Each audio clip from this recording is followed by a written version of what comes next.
Hello students, आज हम लोगों का टॉपिक है मेजरमेंट ऑफ कंडक्टेंस, जिसको हम लोग सी से रिप्रेजेंट करते थे, या कंडक्टिविटी ऑफ आयनिक सॉल्यूशन।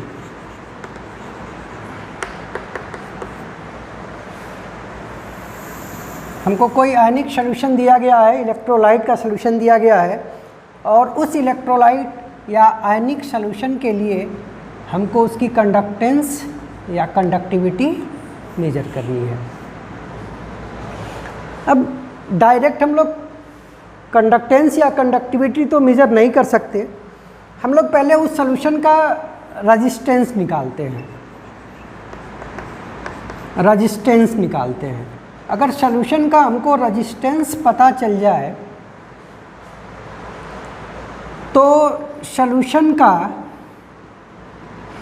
हम कंडक्टेंस निकाल सकते हैं 1/R। और फिर हमने ये कहा था कि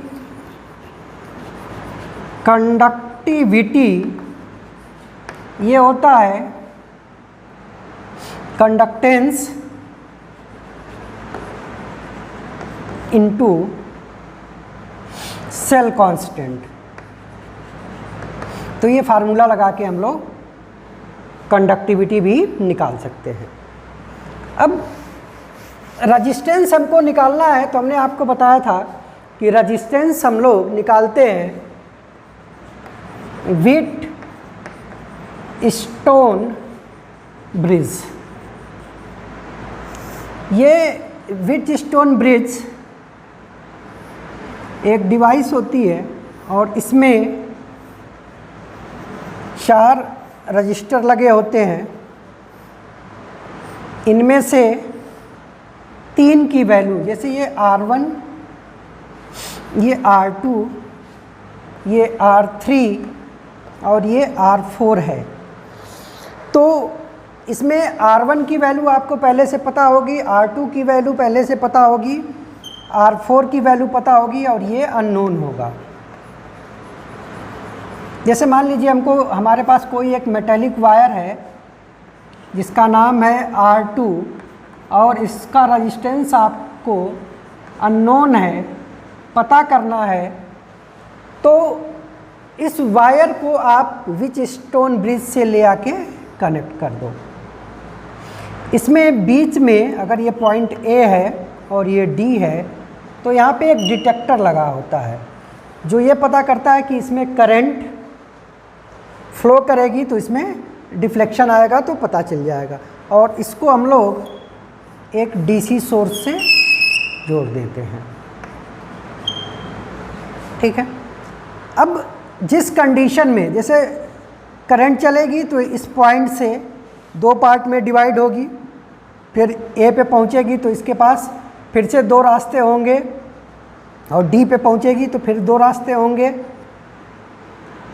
अगर A से D और D से A कोई करंट फ्लो नहीं कर रहा है तो उस कंडीशन को बोलते हैं कि ये व्हीटस्टोन ब्रिज बैलेंस है। बैलेंस व्हीटस्टोन ब्रिज है।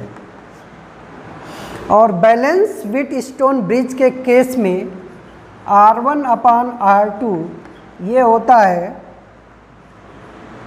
R3/R4। तो इसमें आपको R1 की वैल्यू पता है, R3 की वैल्यू पता है, R4 की वैल्यू पता है।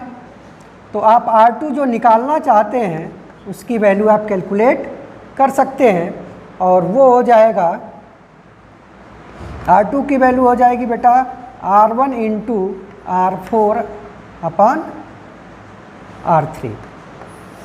अब एक बार आपने रेजिस्टेंस निकाल लिया तो इसका रेसिप्रोकल कंडक्टेंस हो जाएगा। ये वायर है तो वायर की आपको लेंथ पता होगी, और इसका एरिया आप क्रॉस सेक्शन पता होगा तो उससे आप उसकी कंडक्टिविटी निकाल सकते हैं। लेकिन ये बात है मेटेलिक वायर के लिए। अब सेम चीज़ अगर हम आयोनिक सॉल्यूशन के लिए अप्लाई करें तो हमारे पास दो दिक्कत आएगी, हमें दो प्रॉब्लम फेस करनी पड़ेगी। पहली प्रॉब्लम ये होगी कि आपने जो डीसी सोर्स यूज़ किया है, तो आपको पता है कि डीसी सोर्स में जो भी आयनिक सॉल्यूशन है इसका डिकम्पोजिशन हो जाएगा। तो पहली प्रॉब्लम आपको फेस करनी है कि डीसी करंट की वजह से जो आयनिक सॉल्यूशन होगा उसका डिकम्पोजिशन, उसकी इलेक्ट्रोलिसिस होने लगेगी। और सेकेंड प्रॉब्लम यह है कि वायर तो मेटेलिक था, सॉलिड था, तो आप उठाए और इसको ले जाके जोड़ दिए। जो आयनिक सॉल्यूशन होगा ये एक सॉल्यूशन होगा, तो सॉल्यूशन को आप व्हीटस्टोन ब्रिज में एज इट इज़ जोड़ नहीं सकते। ठीक है कि ionic solution can't be connected with Wheatstone bridge as it is। इसको एज सच आप उसको जोड़ नहीं सकते। तो फिर इन दोनों प्रॉब्लम्स को सॉल्व करना है तो कैसे करेंगे? ठीक है, डीसी सोर्स में डिकम्पोजिशन होगा तो हम एसी सोर्स यूज़ कर लेंगे, तो फर्स्ट प्रॉब्लम हमारी सॉल्व हो गई। डीसी के बजाय हम कौन सा सोर्स यूज़ करेंगे? एसी यूज़ करेंगे। अब इसके लिए क्या करेंगे? तो इसके लिए मैंने आपको पहले ही बताया था कि हम एक सेल का यूज़ करते हैं, उसको बोलते हैं कंडक्टिंग सेल। और कंडक्टिंग सेल मैंने बताया था कि इसमें एक बर्तन लिया जाता है, इसमें दो इलेक्ट्रोड लगे होते हैं। इन इलेक्ट्रोड का सरफेस एरिया आपको पता होता है, इनका सरफेस एरिया आपको पता होगा इलेक्ट्रोड का, और इनके बीच की डिस्टेंस L पता होगी, और इनका सरफेस एरिया A पता होगा। तो यहाँ से हम लोगों ने सेल कांस्टेंट की बात की थी जो L/A था। अब जिस भी आयनिक सॉल्यूशन का आपको रेजिस्टेंस निकालना है, उस आयनिक सॉल्यूशन को इसमें फिल कर देंगे और फिर अब इसको ले जाके हम व्हीटस्टोन ब्रिज में अटैच कर देंगे। ठीक है, तो जो भी दो प्रॉब्लम्स हमारे सामने आ रही थी कि डीसी सोर्स से इलेक्ट्रोलिसिस हो जाती थी, डिकम्पोजिशन होता था, तो उसको हमने सॉल्व किया एसी यूज़ करके। और ऐसा नहीं जोड़ सकते थे तो जो भी इलेक्ट्रोलाइट है, जो भी आयनिक सॉल्यूशन है, उसको हम कंडक्टिंग सेल के अंदर फिल कर देंगे और कंडक्टिंग सेल के अंदर फिल करके उसका रेजिस्टेंस पता कर लेंगे। अब क्या करते हैं, कैसे करते हैं? बिल्कुल वही प्रोसेस है जो अभी हमने आपको बताया है।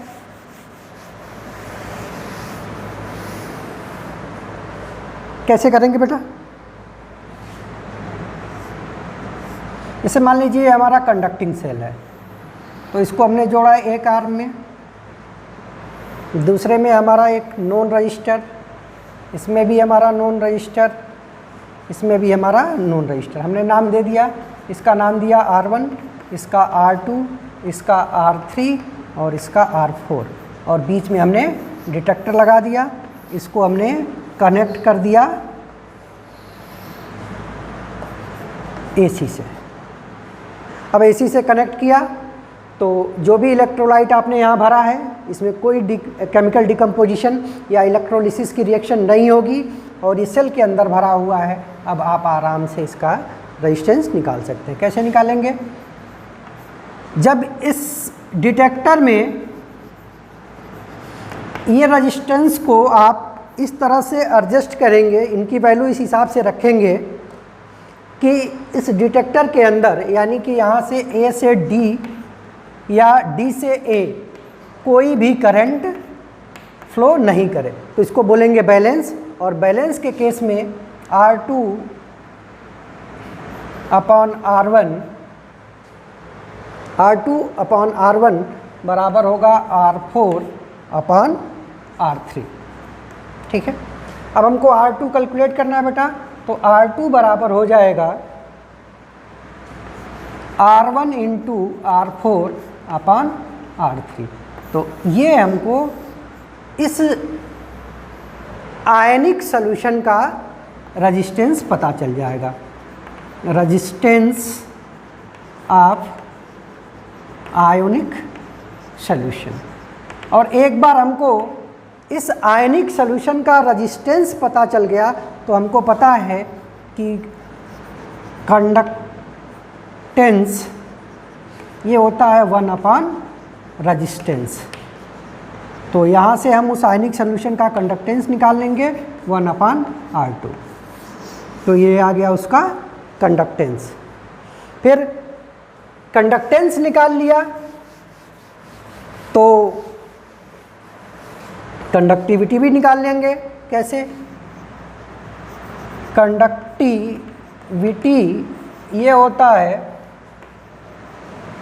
Conductance into cell constant. और सेल कांस्टेंट हमने अभी आपको बताया था कि ये एक पर्टिकुलर सेल के लिए कांस्टेंट होता है। आपको एरिया ऑफ क्रॉस सेक्शन पता है, इन दोनों के बीच की डिस्टेंस पता है, तो distance upon area of cross section ये होता है सेल कांस्टेंट। अब कंडक्टेंस के जगह पे 1 अपान रेजिस्टेंस रख लेंगे इनटू सेल कांस्टेंट, तो ये हो जाएगा 1 अपान R2 इंटू L/A, और ये आ गई वैल्यू। ठीक है, तो इस तरीके से हम किसी भी आयोनिक सॉल्यूशन का कंडक्टेंस या कंडक्टिविटी पता कर लेते हैं। ठीक है, अब इसके बाद हमको ये देखना है कि किसी आयनिक सॉल्यूशन का कंडक्टेंस मतलब C, कंडक्टिविटी मतलब K,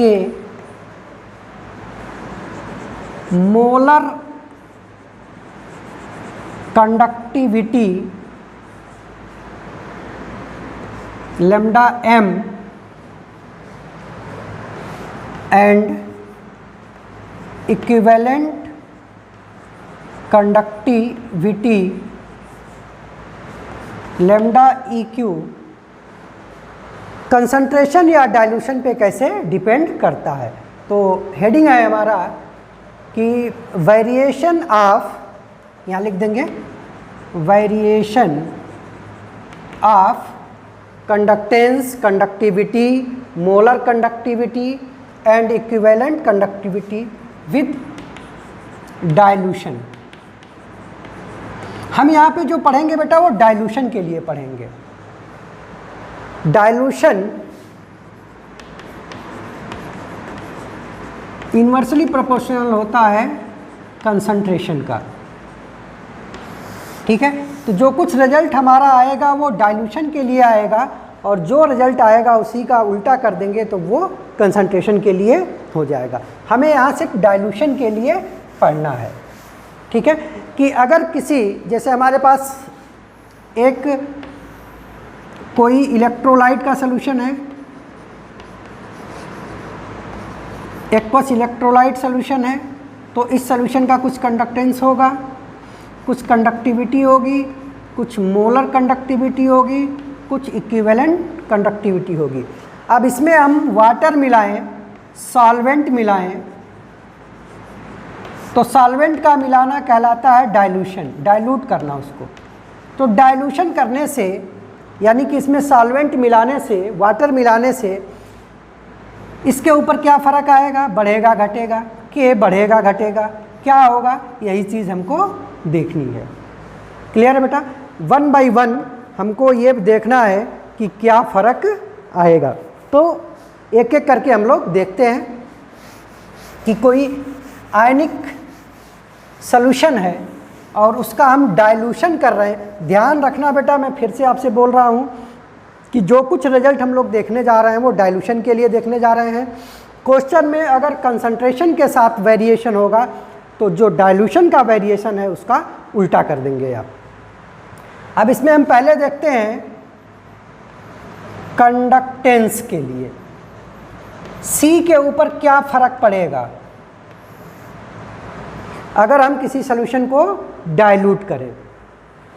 तो C पहले होता क्या है, ये होता है easiness, easiness in flow of charge, कितना आसानी से चार्ज फ्लो कर रहा है, इसका मेजरमेंट कहलाता है कंडक्टेंस।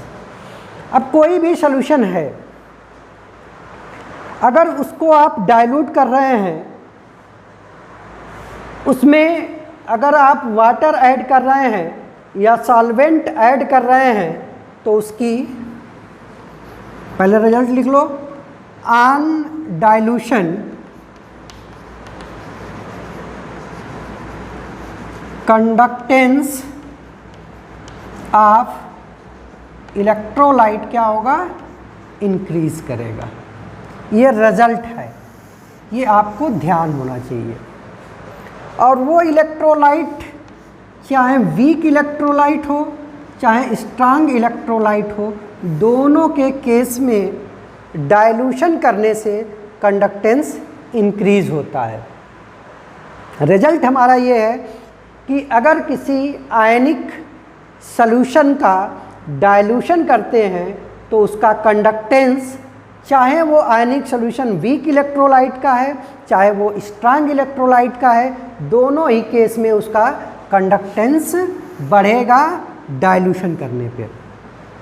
ठीक है, तो सिंपल सी बात है कि किसी भी इलेक्ट्रोलाइट का, चाहे वो स्ट्रांग हो चाहे वीक हो, डाइल्यूशन करने पे कंडक्टेंस बढ़ेगा।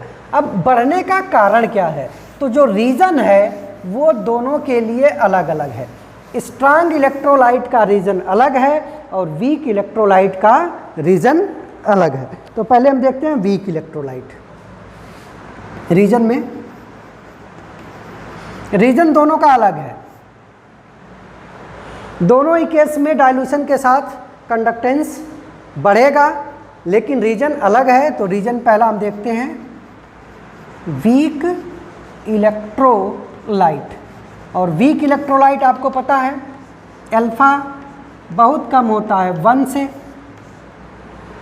अब देखो बेटा, अगर कोई आपने वीक इलेक्ट्रोलाइट लिया है, जैसे मान लीजिए आपने एस्टिक एसिड लिया है CH3COOH, इसका एक सोल्यूशन लिया है, तो इसके लिए डिग्री ऑफ डिसोसिएशन बहुत कम होगा 1 से, यानी कि यहाँ पे CH3COO- और H+ आयन का कंसंट्रेशन कम होगा और इन्हीं आयन्स की वजह से इलेक्ट्रिसिटी कंडक्ट होती है, तो इसकी कंडक्टेंस कम होगी।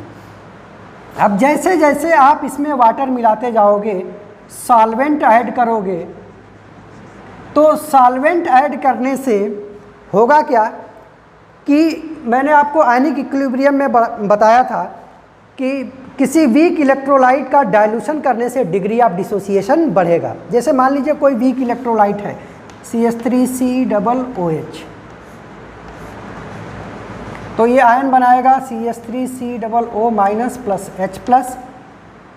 अगर इसका डिग्री ऑफ डिसोसिएशन किसी कंसंट्रेशन C पे अल्फ़ा है, तो इसका इनिशियली कंसंट्रेशन C था, इसका 0 था, इसका 0 था।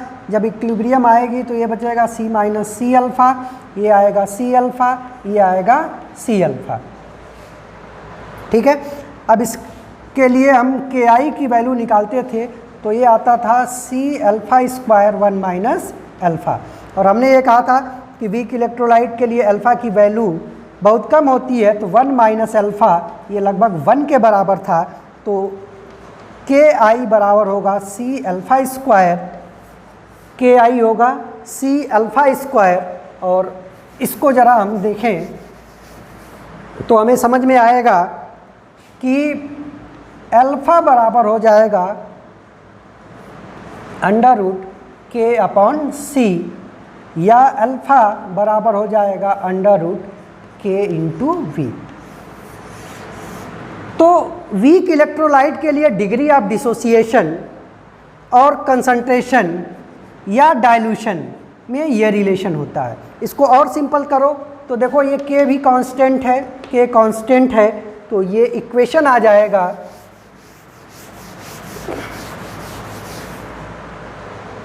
Alpha inversely proportional to 1/c और ये प्रोपोर्शनल टू V।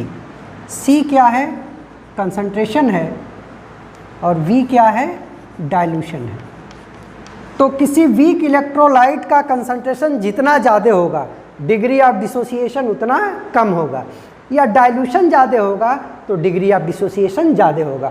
और जब डिग्री ऑफ डिसोसिएशन ज़्यादा होगा तो नंबर ऑफ आयन्स ज़्यादा होंगे, और नंबर ऑफ आयन ज़्यादा होंगे तो उसकी कंडक्टेंस भी ज़्यादा होगी। तो रीज़न में हम क्या लिखेंगे कि डाइल्यूट करने से डिग्री ऑफ डिसोसिएशन बढ़ जाता है, जिसके वजह से नंबर ऑफ आयन बढ़ेंगे, और नंबर ऑफ आयन बढ़ेंगे तो कंडक्टेंस भी बढ़ जाएगा। तो लिखेंगे for weak electrolyte on dilution, for weak electrolyte on dilution degree of dissociation, जिसको अल्फा बोलते हैं, degree of dissociation will increase due to which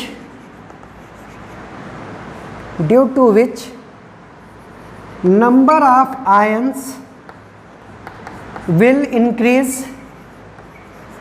which increases क्या? कंडक्टेंस। तो ये बात हमको समझ में आ गई वीक इलेक्ट्रोलाइट के केस में। सिंपल सी बात है बेटा कि वीक इलेक्ट्रोलाइट का डिग्री ऑफ डिसोसिएशन कम होता है, डाइल्यूशन से वो बढ़ता है। जब आप किसी आयनिक वीक इलेक्ट्रोलाइट के सॉल्यूशन को डाइल्यूट करोगे तो उसका डिग्री ऑफ डिसोसिएशन बढ़ेगा, डिग्री ऑफ डिसोसिएशन बढ़ेगा तो नंबर ऑफ आयन बढ़ेंगे, नंबर ऑफ आयन बढ़ेंगे तो उसका कंडक्टेंस बढ़ेगा। तो ये तो रीज़न था वीक इलेक्ट्रोलाइट के लिए। अब स्ट्रांग इलेक्ट्रोलाइट के लिए ये रीज़न नहीं होता है। क्यों नहीं ये रीज़न होता है? पहले तो यही जान लो, क्योंकि स्ट्रांग इलेक्ट्रोलाइट का डिग्री ऑफ डिसोसिएशन हमेशा 1 होता है किसी भी कंसंट्रेशन पर। डिफिनीशन यही है, स्ट्रांग इलेक्ट्रोलाइट ऐसे इलेक्ट्रोलाइट जिनका डिग्री ऑफ डिसोसिएशन किसी भी कंसंट्रेशन पे 1 होता है। तो डाइल्यूशन से डिग्री ऑफ डिसोसिएशन में फ़र्क नहीं पड़ेगा। अब देखो क्या फ़र्क पड़ेगा। जैसे मान लीजिए आपने NaCl लिया, तो NaCl एक स्ट्रांग इलेक्ट्रोलाइट है। अब इसका कुछ भी आप कंसंट्रेशन लेंगे तो पूरा का पूरा NaCl डिसोसिएट हो गया होगा Na+ और Cl- में। अब टोटल NaCl Na+Cl- में डिसोसिएट हो जाएगा, तो यहाँ पे Na+ और Cl- आयन की डेंसिटी ऑफ आयन्स, मतलब पर वॉल्यूम आयन्स जो होंगे वो बहुत ज़्यादा होंगे, और पर यूनिट वॉल्यूम आयन्स अगर ज़्यादा होंगे, बहुत ज़्यादा होंगे, तो फिर इन आयन्स के बीच में जो फोर्स था, force of attraction between ions, ये हाई होगा, बहुत ज़्यादा होगा। और अगर फोर्स ऑफ अट्रैक्शन ज़्यादा है तो रेजिस्टेंस भी ज़्यादा होगा और कंडक्टेंस कम होगा। जब इसमें आप डाइल्यूशन करेंगे, वाटर मिलाएंगे, तो इस सॉल्यूशन का वॉल्यूम बढ़ेगा। वॉल्यूम बढ़ेगा तो डेंसिटी क्या होगी? ऑन डाइल्यूशन डेंसिटी क्या होगी बेटा? डिक्रीज होगी। डेंसिटी डिक्रीज होगी तो फोर्स ऑफ अट्रैक्शन भी डिक्रीज होगा। फोर्स ऑफ अट्रैक्शन डिक्रीज होगा तो रेजिस्टेंस भी डिक्रीज होगा, और रेजिस्टेंस डिक्रीज होगा तो कंडक्टेंस इंक्रीज होगा। ठीक है। स्ट्रांग इलेक्ट्रोलाइट के केस में अगर आप उसका डाइल्यूशन करते हैं तो आयन की डेंसिटी कम होती है। आयन की डेंसिटी कम होगी तो इंटरेक्शन बिटवीन आयन कम होगा। इंटरेक्शन बिटवीन आयन कम होगा तो रेजिस्टेंस कम होगा, और रेजिस्टेंस कम होगा तो उसकी कंडक्टिविटी बढ़ जाएगी। तो ये रीजन हुआ स्ट्रांग इलेक्ट्रोलाइट का। ठीक है, तो क्या लिखेंगे? In case of strong electrolyte on dilution, density of ions decreases, which decreases ion interaction, due to which, जिसके वजह से, due to which resistance will decrease and conductance will increase. ठीक है बेटा, तो सिर्फ आपको 3 बातें ध्यान रखनी है इससे रिलेटेड, कि चाहे स्ट्रांग इलेक्ट्रोलाइट हो चाहे वीक इलेक्ट्रोलाइट हो, दोनों के केस में डाइल्यूशन करने से कंडक्टेंस बढ़ेगा, कंडक्टेंस बढ़ेगा। रीज़न अलग अलग है। इस वीक इलेक्ट्रोलाइट के केस में डिग्री ऑफ डिसोसिएशन बढ़ेगा तो नंबर ऑफ आयंस बढ़ जाएंगे, और नंबर ऑफ आयन बढ़ेंगे तो कंडक्टेंस बढ़ेगा। स्ट्रांग इलेक्ट्रोलाइट के केस में चूँकि डिग्री ऑफ डिसोसिएशन 1 है तो डिग्री ऑफ डिसोसिएशन पे कोई फ़र्क नहीं पड़ेगा। क्या होगा? होगा ये कि जो आयन की डेंसिटी ज़्यादा थी in case of strong electrolyte, dilution करने से वो डेंसिटी कम हो जाएगी। डेंसिटी कम होगी तो आयन आयन का इंटरेक्शन कम होगा, आयन आयन के इंटरेक्शन कम होने से रेजिस्टेंस कम होगा, और रेजिस्टेंस कम हो गया तो कंडक्टेंस क्या होता है? 1/, रेजिस्टेंस डिक्रीज होगा तो कंडक्टेंस इंक्रीज हो जाएगा। ठीक है बेटा, तो ये तो पहला था कंडक्टेंस के बाद। अब बात करते हैं कंडक्टिविटी पे क्या फ़र्क पड़ेगा डाइल्यूशन से। तो सेकंड हो जाएगा कंडक्टिविटी। इसको हम लोगों ने रिप्रेजेंट किया था कप्पा से, और होता क्या है? Conductance of all the ions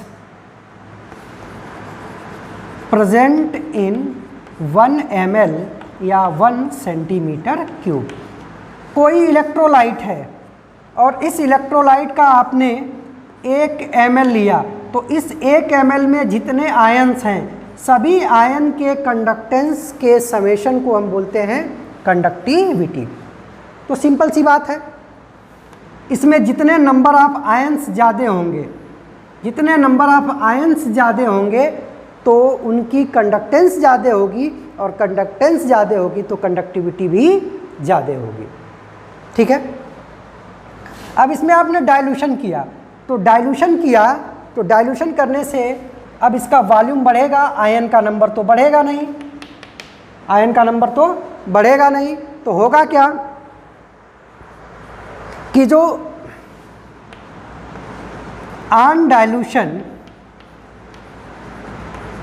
number of ions पर ml डिक्रीज हो जाएगा, और नंबर ऑफ आयन पर ml डिक्रीज होगा तो उसकी कंडक्टिविटी भी डिक्रीज होगी। ठीक है बेटा, तो इसमें तो और सिंपल है, आपको ध्यान रखना है कि कंडक्टिविटी 1 ml सॉल्यूशन की कंडक्टेंस होती है, और उसमें वाटर मिलाएंगे तो 1 ml में पाए जाने वाले आयंस का नंबर डाइल्यूशन से कम होगा, और इस वजह से उसकी कंडक्टिविटी भी कम होगी। तो सिंपल आपको ध्यान रखना है कि चाहे वो स्ट्रांग इलेक्ट्रोलाइट हो चाहे वो वीक इलेक्ट्रोलाइट हो, डाइल्यूशन से कंडक्टिविटी हमेशा डिक्रीज होती है। तो on dilution conductivity of solution क्या होगी बेटा? डिक्रीज होगी, चाहे वो स्ट्रांग इलेक्ट्रोलाइट हो या वो वीक इलेक्ट्रोलाइट हो। ठीक है, तो इसमें सिंपल सी बात हमको समझनी थी। अब उसके बाद हम लोग बात करते हैं मोलर और इक्विवेलेंट कंडक्टिविटी की, कि मोलर और इक्विवेलेंट कंडक्टिविटी पे डाइल्यूशन का क्या फ़र्क पड़ेगा। तो थर्ड हमारा हो जाएगा, एक ही साथ देख लेते हैं, मोलर एंड इक्विवेलेंट कंडक्टिविटी पे क्या फ़र्क पड़ेगा। आपको याद हो तो मैंने बताया था मोलर कंडक्टिविटी का हम लोग रिप्रेजेंट करते थे लैम्डा m से, और इक्विवेलेंट कंडक्टिविटी को रिप्रेजेंट करते थे लैम्डा EQ से, और इनका फार्मूला आया था K इंटू 1000/m, और यहाँ पे फार्मूला आया था K इंटू 1000/n, जहाँ पे K सॉल्यूशन की कंडक्टिविटी थी, m उसकी मोलरिटी थी और n उसकी नॉर्मेलिटी थी। अब देखो ऑन डाइल्यूशन, डाइल्यूशन से होगा क्या। पहला काम तो ये होगा डाइल्यूशन से कि वॉल्यूम बढ़ेगा तो molarity number of moles upon volume होता है, normality number of gram equivalent upon volume होता है। वॉल्यूम बढ़ेगा तो मोलरिटी और नॉर्मेलिटी डिक्रीज होगी, तो मोलरिटी एंड नॉर्मेलिटी क्या हो जाएगी, डिक्रीज होगी।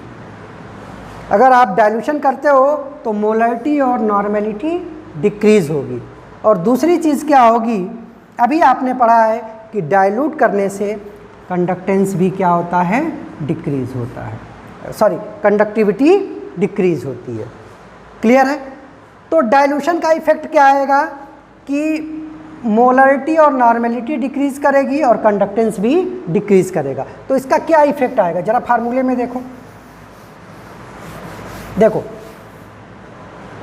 ये है मोलर कंडक्टिविटी का फार्मूला और ये है इक्विवेलेंट कंडक्टिविटी का फार्मूला। अब डाइल्यूशन करोगे तो मोलरिटी डिक्रीज करेगी। अगर मोलरिटी डिक्रीज करेगी, अगर मोलरिटी डिक्रीज करेगी तो मोलर कंडक्टिविटी इंक्रीज होगी। एक दूसरे के इन्वर्सली प्रोपोर्शनल है। ठीक है। डाइल्यूशन से कंडक्टिविटी भी डिक्रीज होती है, तो अगर कंडक्टिविटी डिक्रीज होगी तो मोलर कंडक्टिविटी भी डिक्रीज होगी। तो यहाँ पे डाइल्यूशन से दो इफेक्ट आ रहे हैं और दोनों इफेक्ट के वजह से जो मोलर कंडक्टिविटी पे इफेक्ट आ रहा है वो उल्टा है। दोनों के दोनों डिक्रीज हो रहे हैं, मोलरिटी भी डिक्रीज हो रही है और कंडक्टिविटी भी डिक्रीज हो रही है। मोलरिटी के डिक्रीज होने से मोलर कंडक्टिविटी इंक्रीज होगी और कंडक्टिविटी के डिक्रीज होने से मोलर कंडक्टिविटी डिक्रीज होगी। इसी तरीके से यहाँ पे देखोगे तो डाइल्यूशन से नॉर्मेलिटी डिक्रीज होगी, नॉर्मेलिटी डिक्रीज होने से इक्विवेलेंट कंडक्टिविटी इंक्रीज होगी, कंडक्टिविटी डिक्रीज होगी और कंडक्टिविटी के डिक्रीज होने से इक्विवेलेंट कंडक्टिविटी डिक्रीज होगी। तो यहाँ पे दो रिवर्स इफेक्ट आ रहे हैं। अब ये देखना कि किसका इफेक्ट ज़्यादा होगा, तो ये चीज़ एक्सपेरिमेंटली ऑब्जर्व किया गया। एक्सपेरिमेंटली ये देखा गया कि अगर डाइल्यूशन करते हैं तो मोलरिटी या नॉर्मेलिटी का जो इफ़ेक्ट है मोर ज़्यादा है। नॉर्मेलिटी और मोलरिटी का इफ़ेक्ट ज़्यादा आपको दिखाई देता है, तो जो नेट रिजल्ट आएगा वो आएगा मोलरिटी और नॉर्मेलिटी की वजह से, कंडक्टिविटी की वजह से नहीं आएगा। और मोलरिटी और नॉर्मेलिटी का इफ़ेक्ट ये है कि मोलर और इक्विवेलेंट कंडक्टिविटी डाइल्यूशन से बढ़ेगा। तो आप इसको ध्यान रखेंगे कि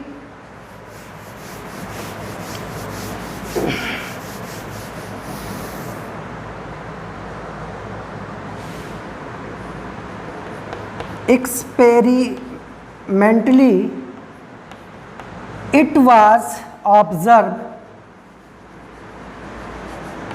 that effect of molarity and normality is more on molar conductivity and equivalent conductivity than that of conductivity। ठीक है ना बेटा। तो हमारे पास ये फार्मूला आया लेमडा m बराबर k इंटू 1000/m और लेमडा EQ बराबर k इंटू 1000/m। अब मेन हमको इफ़ेक्ट देखना है नॉर्मेलिटी और मोलरिटी का।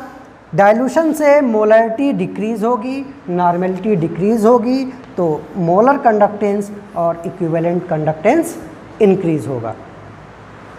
ठीक है बेटा। तो ये सारे इफ़ेक्ट हमने देख लिया। अब थोड़ा सा और इसमें बच जाता है, उसको भी देख लेते हैं। है क्या चीज़?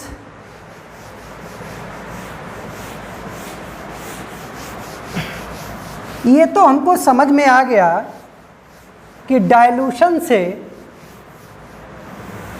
मोलर कंडक्टिविटी और इक्विवेलेंट कंडक्टिविटी इंक्रीज होती है, लेकिन जो इंक्रीज करने का पैटर्न होता है वो स्ट्रांग इलेक्ट्रोलाइट और वीक इलेक्ट्रोलाइट के लिए अलग अलग होता है। तो हमको दो केस फिर से पढ़ना पड़ेगा। वो है वेरिएशन ऑफ, पहला variation of molar conductivity with concentration, कि किस तरीके से बढ़ता है या घटता है। अभी हमने देखा कि डाइल्यूशन के साथ बढ़ता था तो कंसंट्रेशन के साथ ये घटेगा। अब ये देखा गया कि, और ये पहला केस किसके है, for strong electrolyte, for strong electrolyte. तो स्ट्रांग इलेक्ट्रोलाइट के केस में देखा गया कि कंसंट्रेशन के साथ अगर आप कंसंट्रेशन बढ़ाते हो तो मोलर कंडक्टिविटी डिक्रीज होती है। वही चीज़ है हमने अभी डाइल्यूशन से पढ़ा था कि डाइल्यूशन बढ़ाने से इंक्रीज होती है तो कंसंट्रेशन बढ़ाने से डिक्रीज होगी। अब ये किस हिसाब से, बहुत धीरे धीरे करती है। और एक फार्मूला है जिसको बोलते हैं लेमडा m बराबर lambda m not minus a/√c। इस फार्मूले के हिसाब से डिक्रीज होगा, जहाँ पे lambda m molar conductivity at any concentration है, lambda m naught molar conductivity at infinite dilution है। इनफाइनाइट डाइल्यूशन का मतलब हो गया जीरो कंसंट्रेशन, जीरो कंसंट्रेशन मतलब कंसंट्रेशन बहुत कम लिया गया है तब। A एक कांस्टेंट है और C जिस कंसंट्रेशन पे आप मोलर कंडक्टिविटी निकाल रहे हैं वो कंसंट्रेशन है। तो इस फार्मूले के हिसाब से मोलर कंडक्टिविटी डिक्रीज होती है कंसंट्रेशन के साथ। इस फार्मूले का नाम है डीबे-हकल-ऑनसागर रूल। डीबे-हकल-ऑनसागर रूल। और ध्यान रखना बेटा, ये जो रूल है, ये जो इक्वेशन है, ये वैलिड है only for strong electrolyte only, strong electrolyte के लिए ही वैलिड है। ठीक है, तो हम ये बोलेंगे कि स्ट्रांग इलेक्ट्रोलाइट की मोलर कंडक्टिविटी कंसंट्रेशन के साथ इस इक्वेशन के हिसाब से धीरे धीरे डिक्रीज होती है। ठीक है, अब अगर आपको थोड़ा सा ग्राफ का आइडिया हो तो ये देखो, ये स्ट्रेट लाइन का ग्राफ है। स्ट्रेट लाइन होता है y = mx + c।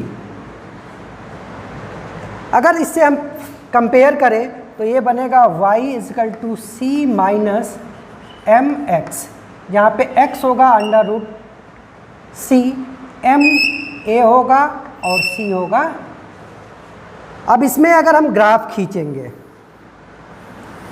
एक तरफ हमने √c लिया और एक तरफ λm लिया, तो ये ग्राफ स्ट्रेट लाइन आएगा और इस स्ट्रेट लाइन का स्लोप क्या होगा? निगेटिव होगा। स्लोप बराबर होगा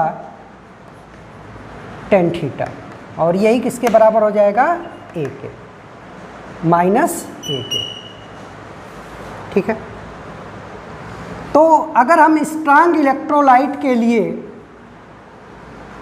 कंसंट्रेशन के अंडर रूट और उसके मोलर कंडक्टिविटी के बीच में ग्राफ खींचते हैं तो ये ग्राफ स्ट्रेट लाइन आता है। अब जैसे इस पे हमने कंसंट्रेशन लिया है, यहाँ पे हमने, तो जहाँ पे ये क्रॉस करेंगे यहाँ पे 0 0 होगा, तो 0 0 कंसंट्रेशन, यहाँ पे कंसंट्रेशन 0 होगा। तो अगर इसको आप पीछे बढ़ाओ तो ये यहाँ पे इसको कट करेगा और उस समय इसकी कंडक्टिविटी मैक्सिमम होगी और उसी को बोलते हैं